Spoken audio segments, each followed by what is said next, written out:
Discovering टट।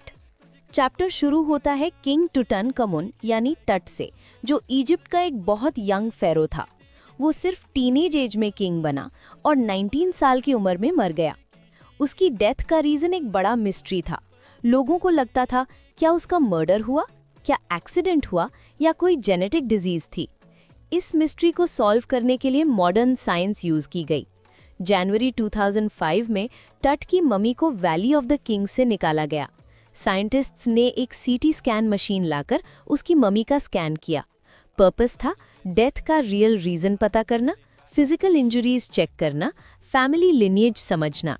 ये scan करते वक्त मम्मी को बहुत केयरफुली हैंडल किया गया क्योंकि वो 3000 साल पुरानी थी।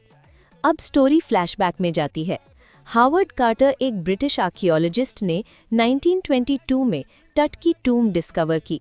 टूम्ब ऑलमोस्ट इंटैक्ट थी, जो इजिप्ट में रेयर है। अंदर बहुत सारे गोल्डन ट्रेजर्स मिले। इस डिस्कवरी ने टट को दुनिया का सबसे फेमस फेरो बना दिया। टट का रियल नाम था टुटनखातिन, लेटर चेंज करके टुटनकामुन किया गया। उसके फादर शायद अखेनातेन थे।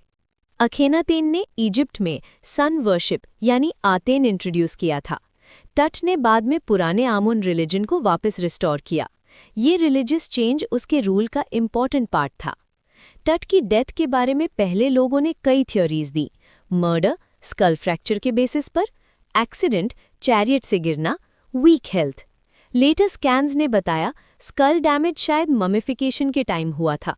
उसकी लेफ्ट लेग फ्रैक्चर था, इन्फेक्शन और हेल्थ इश्यूज हो सकते थे। मतलब death natural illness plus injury combination हो सकती है। टट की मम्मी पे एक्सरेज और बाद में सीटी स्कैन्स किए गए। फाइंडिंग्स थी bone structure, facial reconstruction, health conditions. Scientists को ये भी पता चला कि टट के पेरेंट्स क्लोज रिलेटिव्स थे, जिससे जेनेटिक प्रॉब्लम्स हो सकती थी। टट की टूम्ब की डिस्कवरी के बाद एक मिथ फेमस हुआ, जो भी फेरो की टूम्ब डिस्टर्ब करेगा वो मर जाएगा।